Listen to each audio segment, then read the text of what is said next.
Oke. Bismillahirrahmanirrahim. Assalamualaikum warahmatullahi wabarakatuh. Waalaikumsalam Waalaikumsalam warahmatullahi warahmatullahi wabarakatuh. Alhamdulillahirabbil alamin. Akhirnya kita ketemu ya untuk di pertemuan teknologi sediaan semi solid. Dalam hal ini kita akan mempelajari tentang bentuk sediaan krim ya. Nah, untuk pagi hari ini mungkin kita bisa mengawali dengan berdoa. Silahkan dipimpin doanya. Dan bagi yang bisa mengaktifkan kameranya dipersilahkan ya.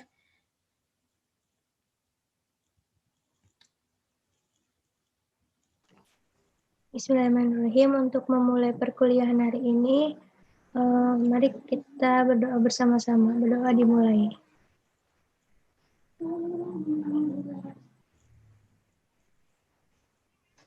Doa selesai. Baik, terima kasih Monica.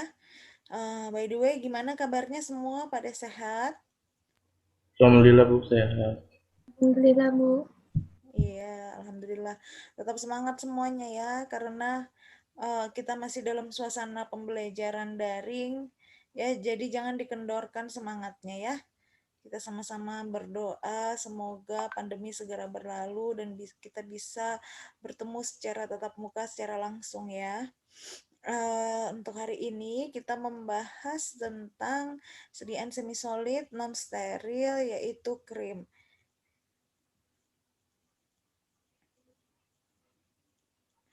Apakah sudah terlihat?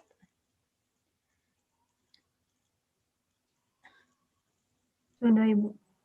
Terlihat.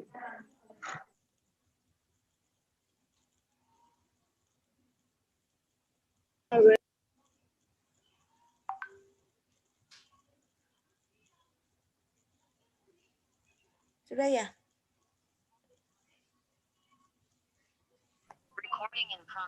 Sudah ada Bu. Oke. Nah, untuk sediaan krim ini kalian kan sudah mempelajari di farmaseutika dasar ya. Farmaseutika dasar tentang bagaimana sih meracik sediaan krim kalau misalnya kita mendapatkan resep lalu kita racik ya.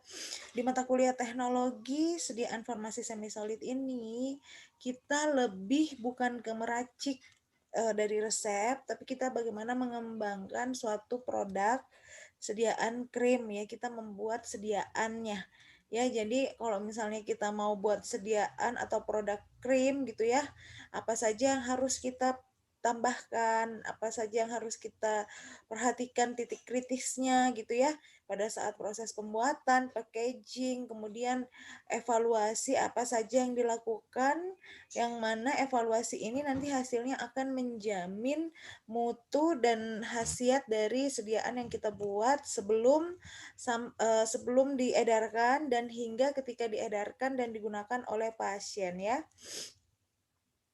Nah, ini ada saya mengulas sedikit tentang definisi sediaan krim.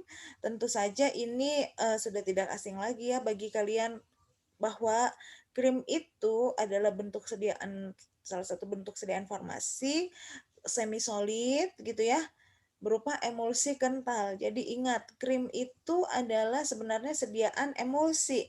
Ingat ya, emulsi berarti dia ada apa? Campuran minyak, air, dan ada emulgatornya. Jadi sebenarnya emulsi bukan cuman bukan cuman emulsi oral saja, tapi emulsi emulsi semi solid juga ya. Jadi emulsi semi solid juga itu ada, bukan cuman sekedar emulsi oral, tapi yang topikal juga ada yaitu krim. Ya, di mana biasanya krim mengandung lebih dari 60% air dalam hal ini ketika memang krimnya itu tipenya minyak dalam air. Ya, tapi kalau misalnya air dalam minyak berarti bisa saja itu kandungan airnya kurang dari 60%. Ya, kemudian mengandung satu atau lebih bahan obat terlarut ataupun terdispersi. Jadi ada yang larut ataupun bisa juga terdispersi secara merata dalam bahan dasar yang sesuai atau basis. Ya. Kemudian untuk krim ini konsistensinya relatif cair bila dibandingkan dengan salep gitu ya.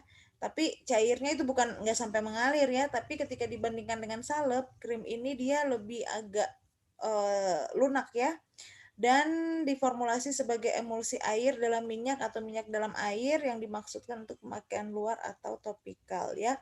Jadi kalian harus sudah bisa membedakan sediaan semi solid, apa yang dimaksud dengan sediaan semi solid krim, salep, pasta, gel, bedanya apa ya. Jadi kalau misalnya kalian nih punya zat aktif yang ingin kalian buat dalam bentuk sediaan topikal, kemudian salah satu karakteristik zat aktifnya itu dalam bentuk minyak gitu ya, berarti ini pasti yang akan dikembangkan adalah bentuk sediaan krim ya, seperti itu. Oke, kemudian bagaimana sih karakteristik sediaan krim yang baik?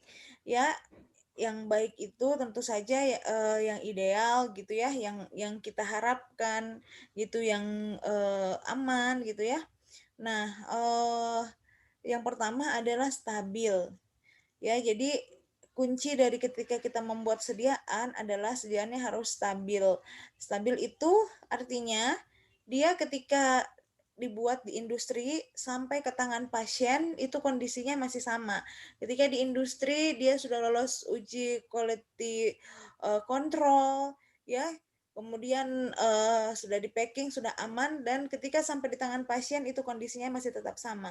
Nah, itu yang dimaksud dengan stabil. Jadi pada saat kondisi penyimpanan, kemudian waktu tunggu sampai berada di tangan pasien, ya, kemudian suhu penyimpanan dan kelembapan dia itu masih tetap stabil ya.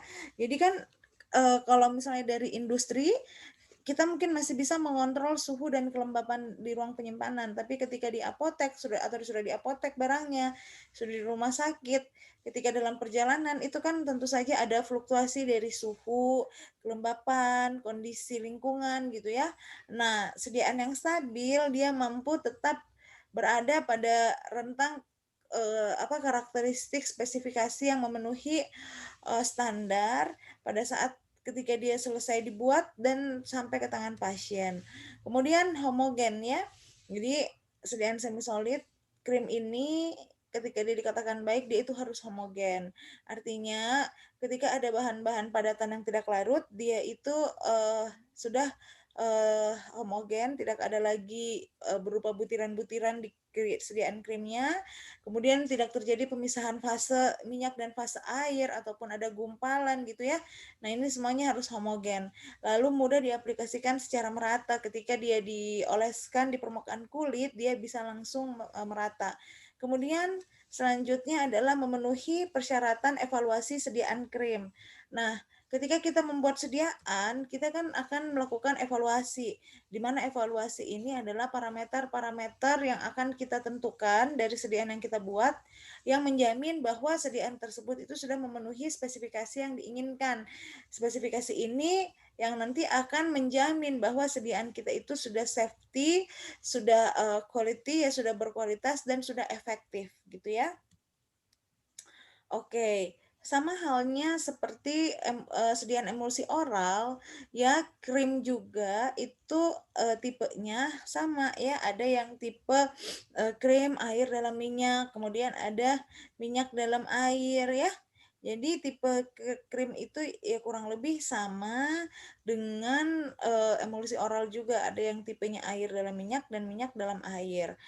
Tipe air dalam minyak contohnya itu cold cream ya, dan minyak dalam air contohnya vanishing cream. Nah, kita lihat dulu beberapa perbedaan karakteristik antara krim tipe air dalam minyak yang kita bahas. Kalau tipe air dalam minyak kira-kira yang lebih banyak jumlahnya itu fase minyak atau fase airnya? Minyaknya, Bu. Ya, bagus. Minyaknya yang lebih banyak ya. Artinya, ketika tipe air dalam minyak ini, karena airnya lebih banyak, berarti fase airnya akan terdispersi ke dalam minyak dalam bentuk globul-globul yang sangat kecil ukurannya ya. Nah, karena ini jumlah fase minyaknya lebih banyak, secara otomatis konsistensinya dia lebih agak memang minyak ya, dia lebih lengket, kayak lebih grease gitu ya.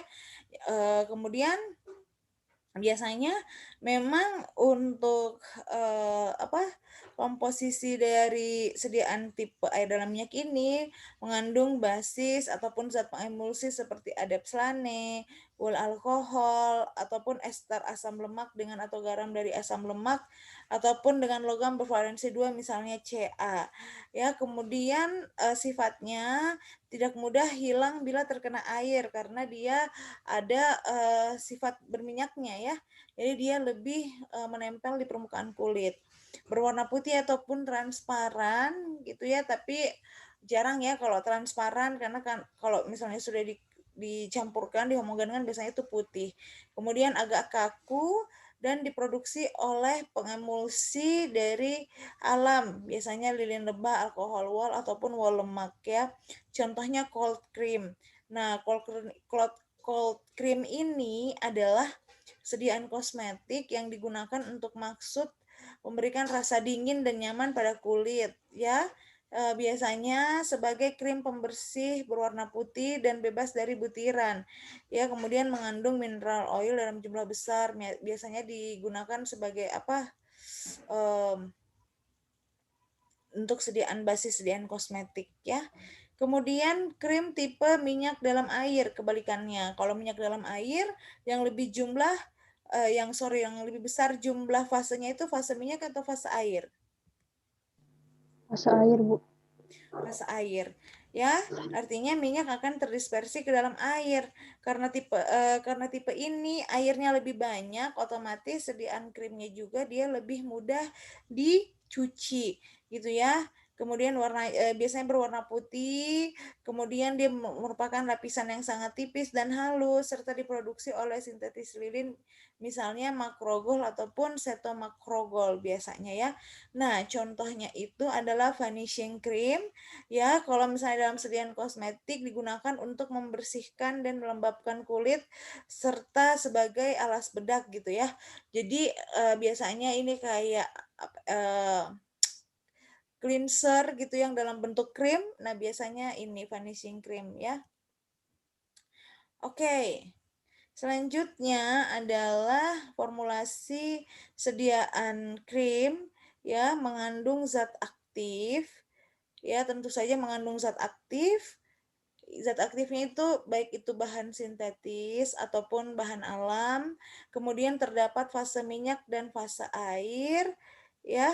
Kemudian terdapat fase minyak dan fase air, lalu terdapat emulgator ya, emulgator atau emulsifying agent, pengawet. Ya, ini pengawetnya wajib ditambahkan karena krim itu mengandung air, di mana air merupakan media yang baik untuk pertumbuhan mikroorganisme. Lalu biasanya dalam krim ya, kalau misalnya zat aktifnya itu berupa minyak dan mudah teroksidasi, jadi kita tambahkan antioksidan. Lalu biasanya juga kita tambahkan humektan untuk menjaga kelembapan gitu ya. Kemudian pendapar bila memang zat aktifnya ini efektif pada pH tertentu dan rentang pH-nya kecil. Lalu untuk menambah estetika biasanya ditambahkan pewarna, pewangi gitu ya. Oke. Kalau kita lihat zat aktif ya. Nah, kunci dari kita memformulasi sediaan krim dan ini juga secara umum kita harus benar-benar tahu karakteristik dari zat aktif kita, sifat fisik dan kimianya kayak gimana. Jadi, apakah dia itu punya interaksi yang buruk atau bertentangan dengan bahan-bahan tambahan yang akan kita gunakan.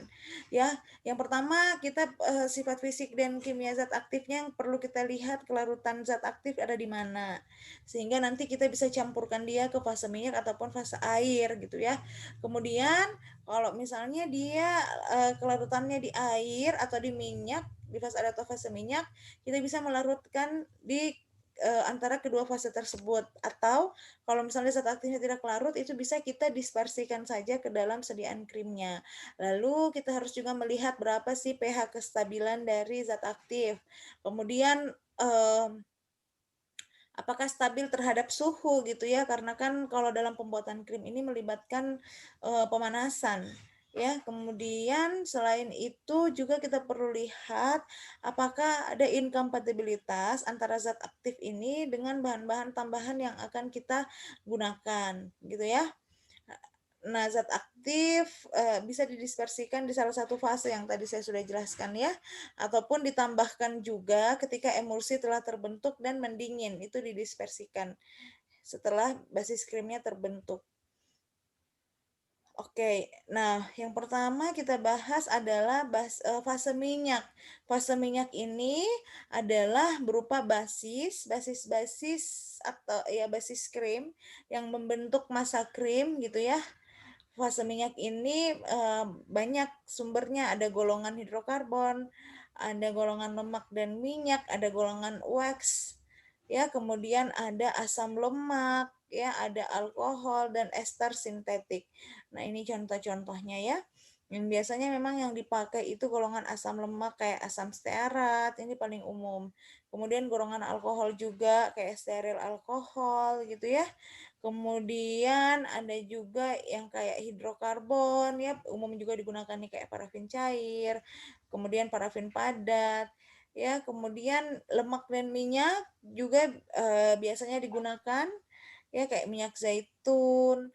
Nah, ini juga wax atau lilin kayak lanolin gitu ya. Kemudian beeswax itu juga sering sekali digunakan. Kemudian fase air ya. Fase air ini biasanya ada bahan-bahan yang pertama humektan. Humektan ini mencegah terlepasnya air dari sediaan dan dari permukaan kulit ketika diaplikasikan ya.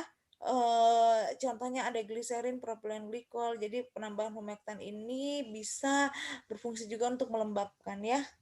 Kemudian ada ini thickening agent ya. Thickening agent ini adalah zat yang dapat meningkatkan viskositas ya. Kemudian ada pelarut ya, etanol, air, propilen glikol, gliserin dan lain-lain. Kemudian inti dari sediaan krim adalah penambahan zat emulgator. Ya, zat emulgator ini atau zat pengemulsi adalah suatu bahan aktif yang ditambahkan untuk menurunkan tegangan permukaan ataupun tegangan antarmuka antara fase minyak dan fase air supaya air dan minyak ini bisa bergabung gitu ya, sehingga membentuk massa krim. Nah, biasanya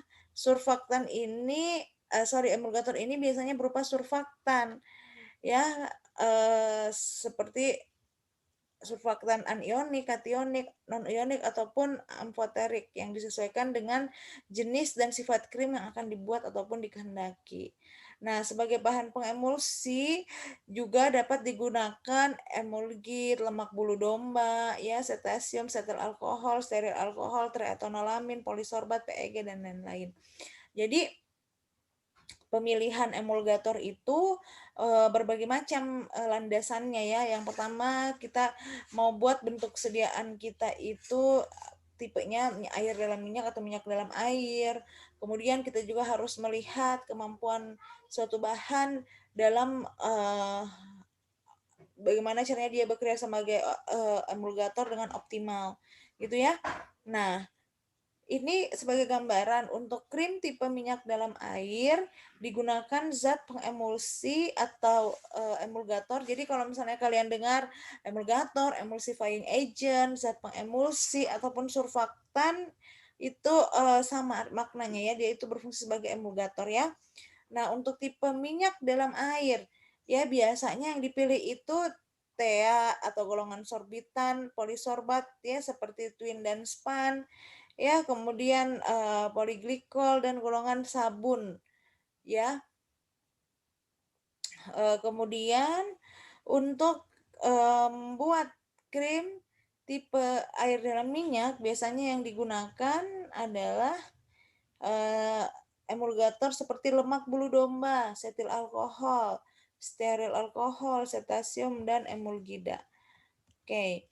Kemudian selain itu yang ditambahkan juga dalam sediaan krim adalah bahan pengawet ya. Bahan pengawet ini sering digunakan umumnya seperti metil paraben ya, nipagin ya, nipasol ya, kemudian ini ada pendapar juga ya di sini untuk mempertahankan pH sediaan. Ya, kemudian ada antioksidan untuk mencegah ketengikan akibat oksidasi. Ya, jadi kan biasanya minyak-minyak dalam sediaan krim itu mungkin mudah teroksidasi, kita bisa tambahkan antioksidan ya. Oke. Nah, kalau kita lihat di sini ya, contoh basis krim atau formulasi sediaan krim di sini ada Vaseline album ya 25%, lalu ada setil alkohol 20%, kemudian ada emulsifier 2%. Ya, emulsifier 2% ini menggunakan twin dan span. Artinya, komposisi twin dan span ini jika ditotalkan adalah 2%. Setelah dihitung, jangan lupa kalau menggunakan emulgator berupa surfaktan seperti twin dan span ini wajib menghitung nilai apa? Masih ingat? HLB, Bu. Betul, HLB itu apa? Hydrophilic lipophilic balance. Ya, hidrofilik, lipofilik, balance ya. Kemudian ada nipagin sebagai pengawet dan aquades at 100%. Ya. Nah, untuk pembuatan sediaan krim, tentunya kalian juga sudah tahu ya bahwa kita melarutkan fase minyak, meleburkan fase minyak, kemudian fase air, kemudian dipanaskan ya pada suhu 60 derajat gitu ya. Kemudian kalau air biasanya dipanaskan sampai suhu 90, kemudian baru dicampurkan antara fase minyak dan fase air gitu ya. Nah, bisa ditambahkan nipagin, masukkan zat aktif, kemudian ditambahkan air hingga volume 100 ml gitu ya. Atau bisa juga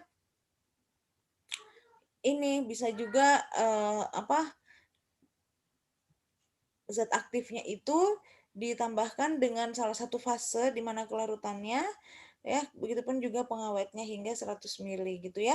Nah, kalau kita lihat di sini kan ada pemanasan air pada Bicomix vessel. Nah, ini kalau di industri alat untuk memanaskan air yang disebut dengan Bicomix vessel ini seperti ini. Kursor saya gerakkan, apakah terlihat? Terlihat, Bu. Terlihat, Bu. Terlihat, Bu. Oke. Kemudian untuk ini pengaduk ultraturax atau Turax homogenizer. Ya, jadi kalau misalnya mungkin di laboratorium kita masih menggunakan stamper ya, lumpang dan stamper, lumpang dan alu ya, stamper dan mortar. Kalau di industri ataupun di laboratorium universitas yang sudah lengkap alat-alatnya gitu ya, kita juga bisa menggunakan ini nih. Kita juga bisa menggunakan apa ini? Sorry. Bisa menggunakan pengaduk ultraturax yang ini ya, pengaduk ultraturax itu ya. Seperti itu. Jadi ini krimnya ditaruh di ini, campuran masanya disimpan di sini. Gitu ya. Kemudian nanti dicampurkan fase minyak dan fase ini di sini, lalu ini pengaduknya ya. Oke, nah ini salah satu contoh formulasi krim hidrokortison. Ya, ini bahan-bahannya. Nah, kalau di industri ini fat melting vessel. Jadi ini alat untuk melebur fase minyak. Kalau di industri kan itu untuk masaknya bobot dari satu kali pembuatan krim itu kan berkilo-kilo ya. Jadi berkilo-kilogram. Jadi kita menggunakan alat seperti ini kalau di industri. Gitu ya. Nah, kalau di industri alur pembuatan dari krim gitu ya. Ini kita di sini kita menyiapkan bahan baku berupa zat aktif dan eksipien, bahan tambahan gitu ya. Lalu nanti kita leburkan kedua fase dalam wadah yang berbeda. Lalu nanti ada pencampuran, ya pencampuran ini dalam jacketed vessel, dalam wadah yang berlapis gitu ya. Kemudian dengan berbagai kecepatan pengadukan, ya. Tapi ini kan kalau di industri ataupun di laboratorium juga ya. Jadi kita sudah melakukan yang namanya optimasi. Jadi untuk menghasilkan sediaan krim yang konsistensinya bagus, itu kita cari dulu berapa lama diaduk pencampurannya, berapa kecepatannya, berapa suhunya, kemudian berapa jumlah stiffening agent ya yang memadatkan krim itu, kemudian final volumenya itu berapa, itu ya viskositasnya dan lain-lain. Nah, itu sudah dengan melalui proses optimasi. Jadi kita sudah mendapatkan master formula bahwa sediaan krim yang memang bagus gitu ya, yang memang optimal itu waktu pengadukannya sekian menit. Kemudian kecepatannya berapa RPM gitu ya, temperaturnya berapa derajat. Nah, itu sudah ditentukan gitu ya dengan hasil optimasi. Lalu ini filling atau pengisian ke wadah secara otomatis dengan menggunakan mesin gitu ya. Nah, apa kontrolnya? Adalah kecepatan pengisian. Kemudian untuk ini respon atau apa ya yang kita cek gitu ya, variasi dari jumlah volume yang ada pada setiap kemasan primernya gitu ya.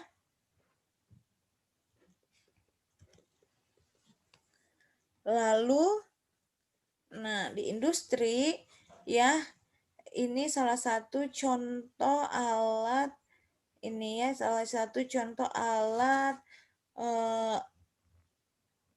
mixer ya, mixer pengaduk pengaduk krim, pencampuran krim ya pakai alat mixer ini. Ya, ini pengaduknya di sini nanti dicampur gitu ya. Nah, tapi ini dalam keadaan vakum. Vakum itu artinya nggak ada udara di sana. Kenapa harus nggak ada udara? Karena biasanya kalau misalnya kita tidak buat dalam kondisi vakum, udara yang ada di lingkungan itu pada saat pengadukan juga bisa terjebak di sediaan krimnya sehingga menimbulkan buih atau busa dalam krim. Ya. Nah, ini mesin-mesinnya, bagian-bagian mesinnya ada pretreatment boiler, ada vacuum emulsification, ada blending boiler, vacuum pump dan lain-lain ya. Nah, kemudian ya, biasanya kalau misalnya kita buat krim dalam jumlah yang banyak bisa kebayang ya ketika krim itu mungkin masih dalam posisi dia itu bentuknya cairan gitu ya, dia bentuknya cairan, dia masih dalam keadaan panas atau meleleh. Nah, itu ketika dicampurkan ya, ketika dicampurkan itu dia masih enak diaduk. Tapi kan ketika dia sudah mulai memadat, suhunya juga sudah turun gitu ya, dia sudah mulai kental terbentuk massa krim, otomatis kan pengadukannya itu harus lebih berat lagi beban mengaduknya ya karena tahanannya lebih besar ya. Nah, sehingga biasanya krim juga bisa diproses dengan alat ini Silverson mixer ya, karena pada saat kedua fase ini bercampur lalu massa krimnya ini akan memadat gitu ya.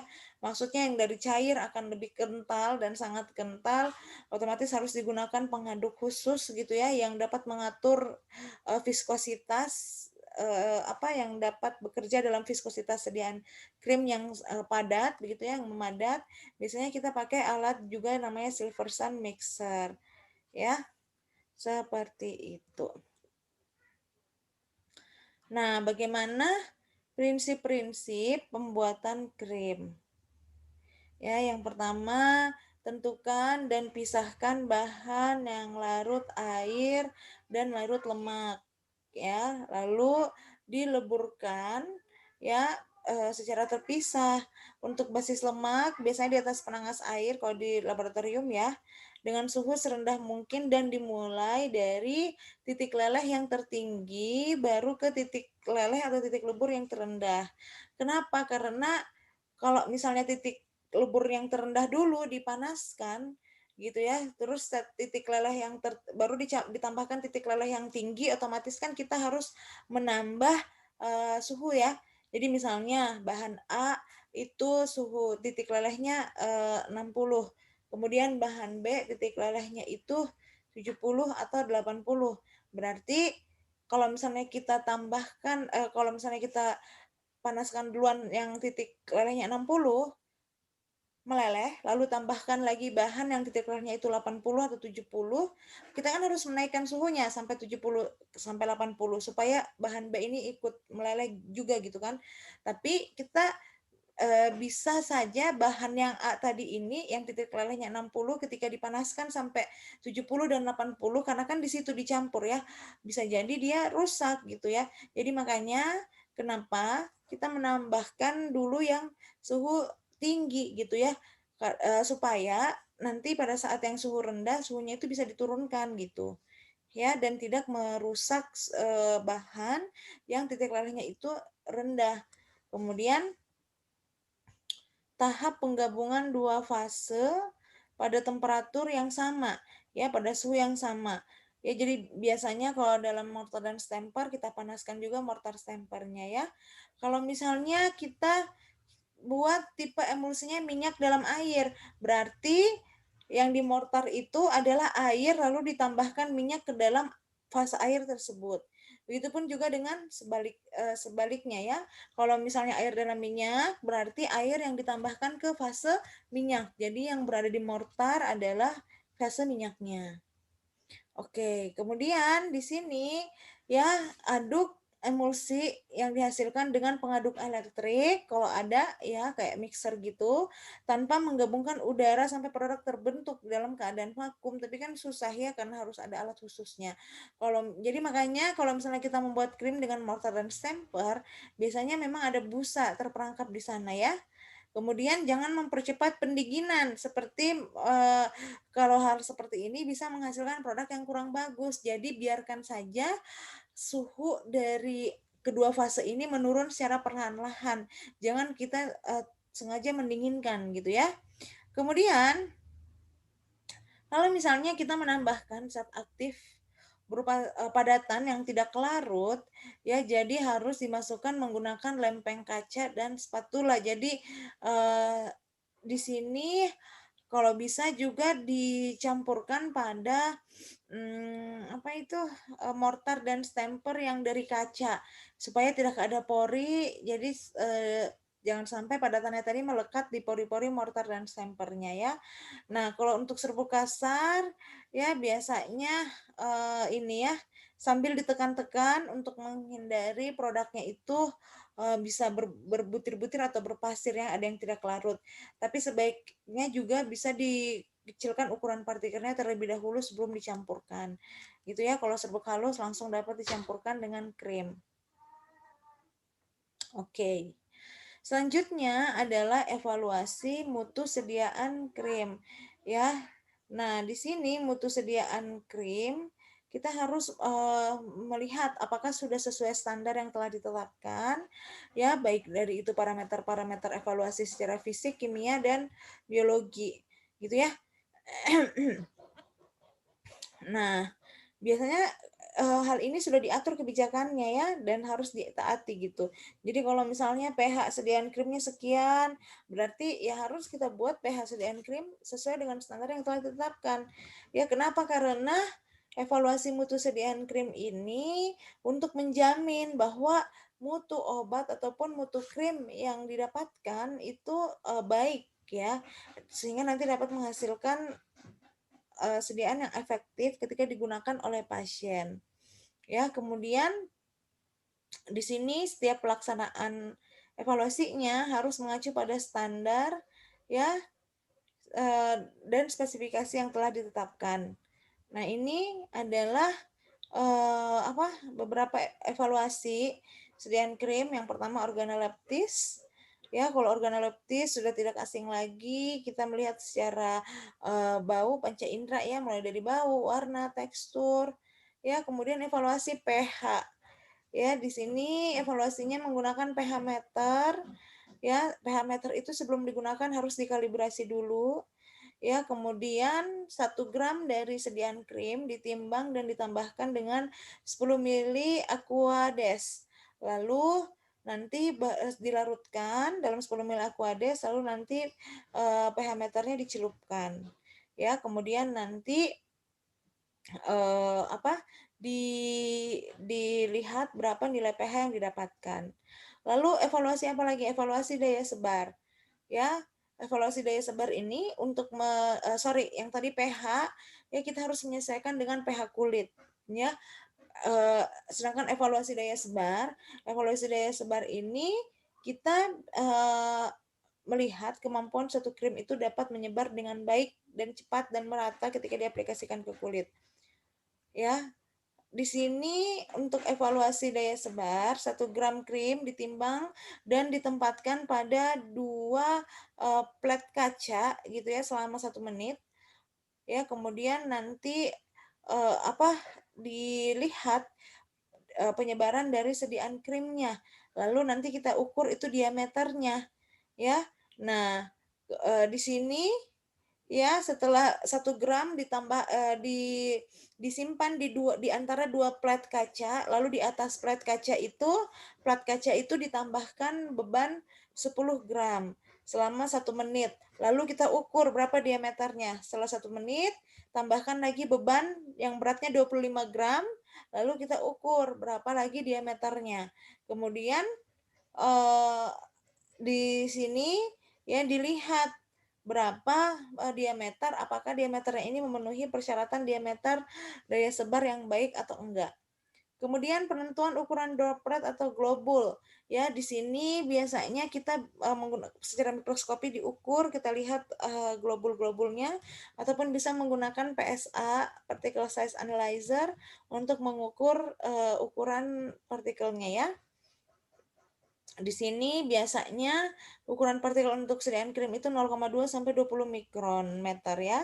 Kemudian evaluasi daya lekat. Daya lekat ini untuk melihat seberapa lama kemampuan krim kita itu melekat pada permukaan kulit ketika diaplikasikan, ya. Nah, 0,5 gram dari sediaan krim ditambahkan pada lempeng kaca, kemudian di atasnya ditutup, kemudian ditambahkan beban yang beratnya 250 gram selama 1 menit. Lalu nanti dipisahkan, diangkat bebannya, lalu dipisahkan antara lempeng kaca yang satu dan lempeng yang lain, dan dihitung berapa lama waktu yang dibutuhkan untuk memisahkan lempeng kaca tersebut. Ya, kemudian uji evaluasi selanjutnya adalah uji freeze thaw. Freeze thaw ini adalah uji yang dilakukan untuk melihat kestabilan dari sediaan krim. Ya, uji freeze thaw ini adalah uji untuk melihat kestabilan dengan penyimpanan dipercepat. Ya, caranya ya setiap formulasi krim yang kita buat itu disimpan pada suhu 4 derajat selama 24 jam. Setelah itu dipindahkan ke suhu 40 derajat selama 1 kali 24 jam. Itu disebut satu siklus. Kita melakukan hal tersebut selama 6 siklus berturut-turut, gitu ya. Jadi 24 jam pertama di suhu 4 derajat. Kemudian di 24 jam kedua di suhu 40 derajat. Itu satu siklus. Nah, kita lakukan sebanyak 6 siklus, gitu ya, untuk melihat apakah ada perubahan secara fisik ataupun kimia dari sediaan kita. Lalu karena ini ini krim, berarti kita harus lihat tipe emulsinya, ya, apakah minyak dalam air ataupun air dalam minyak. Untuk melakukan uji tipe krim atau evaluasi tipe emulsi, ya, kita metodenya itu ada metode pengenceran, ya. Jadi krim dimasukkan ke dalam vial ataupun dalam gelas ukur kecil gitu, gelas kimia kecil, lalu diencerkan dengan air. Jika emulsi dapat diencerkan, maka tipe emulsi adalah tipe minyak dalam air. Kemudian metode dispersi warna kita menggunakan methylene blue. Ya, jika warna segera terdispersi ke seluruh emulsi, maka tipe emulsinya adalah minyak dalam air. Kemudian metode konduktivitas, ya, kita masukkan ke dalam beker gelas, lalu dihubungkan dengan arus listrik. Kalau misalnya dia dapat menghantarkan listrik, berarti tipe minyaknya adalah minyak dalam air, ya. Kemudian uji sentrifugasi. Ya, kita ingin melihat apakah ada pemisahan fase minyak dan air untuk melihat kestabilan. Ini juga bisa melihat kestabilan ya. Apakah ada pemisahan fase dari sediaan kita ya. Caranya 5 gram sampel krim dimasukkan ke dalam tabung sentrifugasi, lalu dilakukan sentrifugasi pada kecepatan 5000 rpm selama 30 menit dan diamati ada atau tidaknya pemisahan fase. Ya, selanjutnya adalah uji viskositas. Ya, uji viskositas ini tentunya nanti akan kita tentukan di tahap selanjutnya reologinya, tipe alirannya seperti apa. Ya, kalau kita lihat di sini untuk mengukur viskositas menggunakan viskometer Bookfield, ya, kemudian kita ukur pada beberapa kecepatan RPM, ya, di sini dilakukan 1 RPM, 2 RPM, 3 RPM, 4 RPM, dan 5 RPM. Lalu diukur lagi tuh, jadi dari RPM rendah ke tinggi, lalu dikembalikan lagi dari tinggi ke rendah.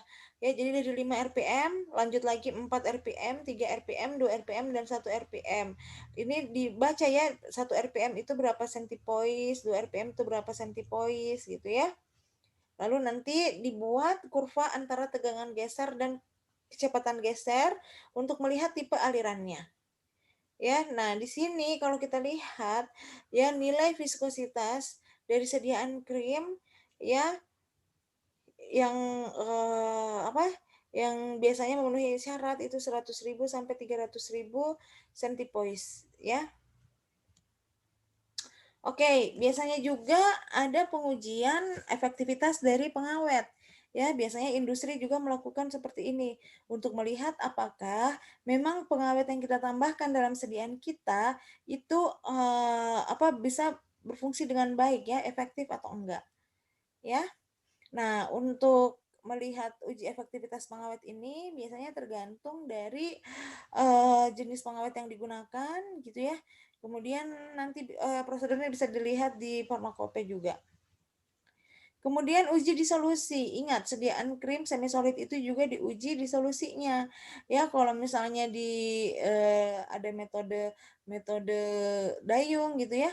Nah, kalau uji ini menguji disolusinya sediaan krim ataupun salep ya, kita menggunakan France in vitro flow through diffusion cell. Jadi kita menggunakan disolusi France ya. Nah, di sini menggunakan barrier membran yang terbuat dari silikon ya, plastik silikon ya, yang dimodifikasi seperti ini. Ya, jadi ini alat disolusi untuk sediaan krim ataupun salep ya untuk melihat seberapa besar obat yang terpenetrasi ya atau yang terlepas. Oke. Selanjutnya adalah filling. Ya, filling atau pengisian dari sediaan krim ke kemasan primer ya, dan bagaimana cara packaging. Ya, jadi kalau misalnya dalam proses ini pengisian dan packaging ada aspek kritis yang harus dievaluasi dan dikendalikan ya. Nah, di sini kita harus mengendalikan suhu produk. Ya, jadi untuk membantu aliran produk dan menjaga konsistensi produk sebelum dan selama proses pengisian dan pengemasan.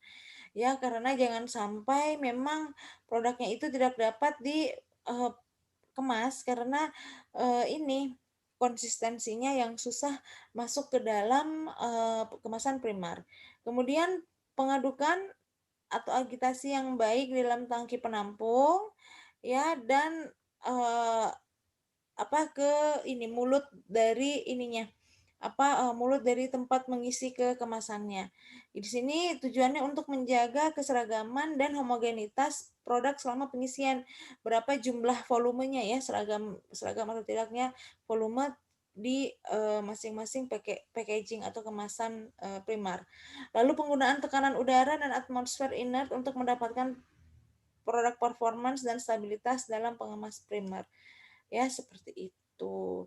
Nah, sekarang ya saya ingin menampilkan ini hasil penelitian saya dalam formulasi dan karakterisasi fisik untuk melihat karakteristik fisik ya dari sediaan krim yang mengandung ekstrak bawang merah ya dengan menggunakan emulgator twin dan span ya. Nah, sebelum saya mengakhiri perkuliahan ini, saya ingin menampilkan ini jurnalnya dulu ya. Oke.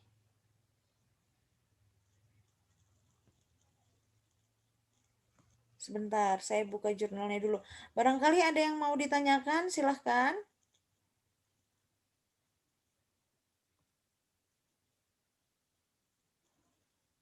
Atau yang kurang dipahami, mangga.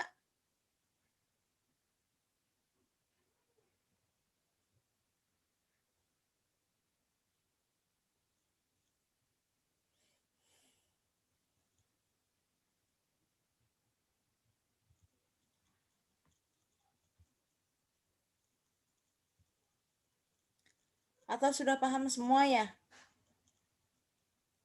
Sudah siap UAS?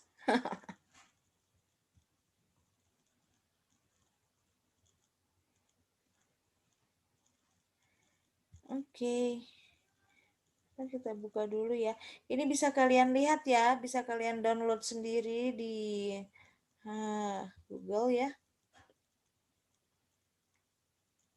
Ini sebagai gambaran, suatu saat nanti kan kalian akan melakukan penelitian juga ya.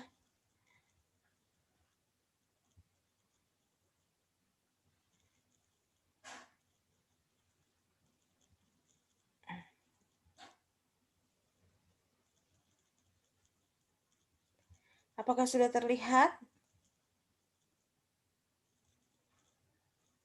Terlihat, Bu.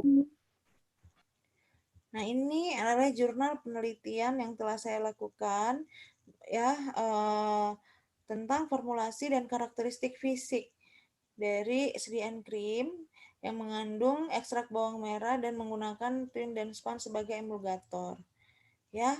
Nah, kalau kita lihat di sini saya menguji ya, jadi saya mengekstraksi bawang merah ya, kemudian saya buat ekstraknya, lalu saya buat dalam bentuk sediaan krim, lalu saya tentukan evaluasi secara fisiknya, mulai dari organoleptis, homogenitas, pH, ya, pH, kemudian viskositas dan reologi, kemudian ini tipe krim, lalu ini kemampuan pencucian krim, apakah krim itu bisa dengan mudah atau enggak hilang dari permukaan kulit ya. Lalu ada uji daya sebar dan daya lekat ya. Kemudian yang perlu kalian lihat juga di sini adalah saya melakukan uji Fristo ya. Jadi Fristo itu sebenarnya kita ingin melihat kestabilan dari sediaan kita ya. Nah, jadi sebelum kita melakukan uji Fristo, kita uji dulu tuh. Kita uji organoleptisnya, tipe emulsinya, kemudian viskositas dendrologi, daya sebar, daya lekat, dan lain-lain itu kita uji. Lalu kita uji Fristo, kita masukkan ke dalam suhu 4 derajat, 40 derajat selama 6 siklus, baru kita uji lagi. Yang tadi kita uji lagi organoleptisnya, pH-nya, daya sebar, daya lekat, dan lain-lain. Jadi kita bandingkan apakah ada perubahan sebelum dan setelah dilakukan uji Fristo ya. Nah, ini formula saya ya, di sini saya gunakan metilparaben dan propylparaben sebagai pengawet, lalu propylen glikol sebagai humektan, ada twin dan span sebagai emulgator, lalu ada adapslanei stearit asik ini sebagai basis ya. Nah, ini hasil krim yang telah dibuat. Kemudian ya di sini dilihat pH. Kalau kalian lihat di sini diagram yang warna biru ini, saya gerakan kursor saya kelihatan? Kelihatan, Bu. Oke. Nah, ini diagram yang warna biru adalah hasil sebelum dilakukan stress condition atau ini tadi uji Freestyle sama ya, stress condition atau uji Freestyle ya, dan ini setelah uji Freestyle yang warna merah ini. Nah, ternyata setelah sebelum diuji Freestyle ya pH-nya 6,45 dan setelah diuji 6,83, artinya setelah uji Freestyle ini ada peningkatan pH, namun pH-nya ini masih dalam rentang pH yang sesuai dengan kulit ya. Di sini pH kulit itu 4,5 sampai 7,5 ya. Jadi ini walaupun terjadi perubahan pH setelah penyimpanan dipercepat, tapi masih masuk dalam rentang ya. Kemudian viskositas, viskositasnya juga di sini berubah ya, berubah. Tapi kalau kita lihat masih ini ya, masih berada dalam tipe aliran yang sama, yaitu thixotropik ya. Lalu tipe krimnya juga tidak berubah ya. Kemudian ini daya sebarnya ya. Jadi ini formula 1 ya, formula 2, formula 3 sebelum penyimpanan dipercepat, dan ini setelah penyimpanan dipercepat. Jadi berubah ya, berubah juga, cuman memang tidak terlalu signifikan ya. Nah, ini juga daya lekatnya berubah, tapi juga tidak jadi kemampuan melekatnya ini turun ya. Sebelum penyimpanan dipercepat itu kemampuan melekatnya itu lebih lama ya, sekitar hampir 8 detik ya, tapi setelah penyimpanan dipercepat kemampuan melekatnya itu turun ya.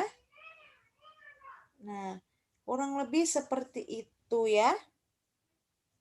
Ada yang mau ditanyakan?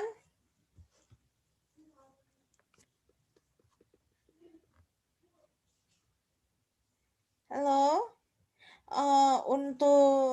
Untuk praktikum sediaan krim kemarin itu kita kan praktikumnya apa sih, sirup eliksir suspensi ya, emulsi sama semi solidnya belum ya?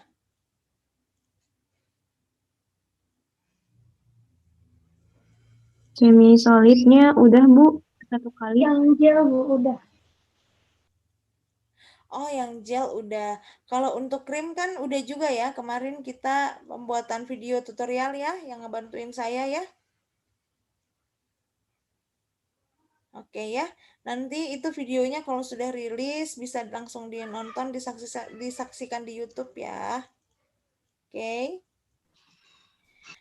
Nah, ada pertanyaan atau ada yang kita mau diskusikan terkait krim ini, atau semuanya sudah jelas ya? Mudah-mudahan sudah jelas semuanya ya. Jadi insya Allah bisa siap dalam mengikuti UAS pekan depan ya. Insya Allah. Nah, kalau misalnya sudah tidak ada yang didiskusikan lagi, mungkin saya tutup perkuliahan pada pagi hari ini ya. Terima kasih atas segala perhatiannya. Bila ada salah dan kekurangan dari saya mohon dimaafkan. Semoga apa yang kita sudah pelajari hari ini bisa bermanfaat ya. Terima kasih. Sekian dari saya. Assalamualaikum warahmatullahi wabarakatuh. Sehat selalu ya. Waalaikumsalam warahmatullahi wabarakatuh. Terima kasih banyak Bu. Iya, sama-sama. Kita foto yuk. Silahkan dulu meng-on-kan kamera. Monica, tolong di screenshot ya, Dik. Baik Bu. Ayo on semua. 1, 2, 3. Slide kedua sebentar Bu. 1, 2.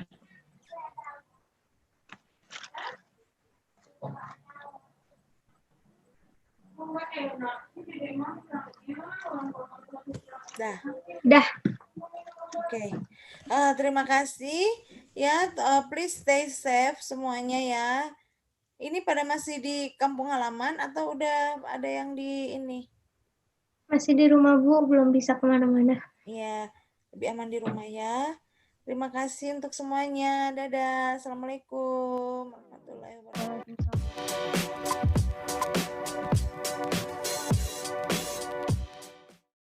Bismillahirrahmanirrahim. Assalamualaikum warahmatullahi wabarakatuh. Perkenalkan, nama saya Apoteker Fauzia Ningrum Syahputri, merupakan salah satu dosen farmasi Universitas Muhammadiyah Bandung.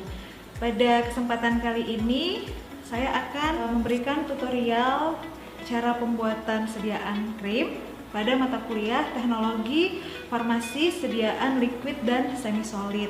Nah, seperti yang kita ketahui bahwa krim merupakan salah satu bentuk sediaan obat farmasi setengah padat, kemudian secara umum diaplikasikan secara topikal.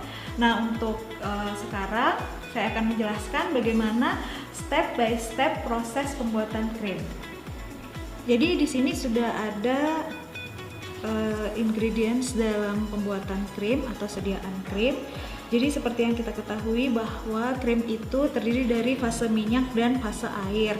Dan untuk menstabilkan sediaan krim dibutuhkan yang namanya emulgator ataupun emulsifying agent. Nah, di sini untuk pembuatan krimnya, untuk fase minyaknya ada asam stearat, ada pselane, dan ada pengawet nipasol. Lalu di sini untuk fase airnya ada pengawet nipagin, kemudian ada TEA atau triethanolamin, lalu ada propilen glikol dan aquades. Nah, untuk komposisi dasarnya adalah ini yang sudah kita siapkan, dan nanti ketika zat aktifnya mau ditambahkan itu bisa zat aktif apapun yang bisa dibuat dalam bentuk sediaan krim yang diaplikasikan secara topikal. Jadi untuk langkah pertama kita meleburkan dulu fase minyaknya ya. Di sini ada asam stearat, kita leburkan di atas water bath. Kemudian kita tambahkan fase minyak yang lain yaitu adepslane. Lalu setelah itu untuk pengawet nipasolnya juga bisa kita tambahkan. Selanjutnya kita akan mencampur fase air. Di sini ada propilen glikol yang akan saya tambahkan dengan TEA atau triethanolamin. Kemudian pengawetnya nipagin,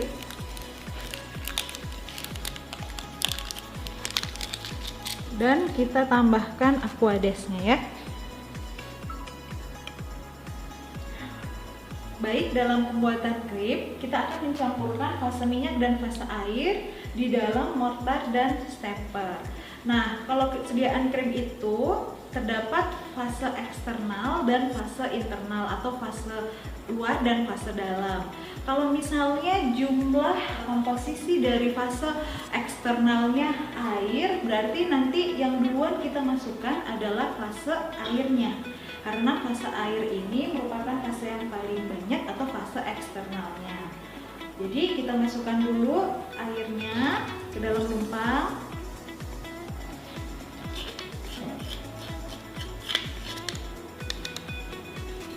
Lalu kita masukkan fase internalnya atau fase dalamnya, yaitu fase minyak ke dalam lumpang sedikit demi sedikit sambil diaduk.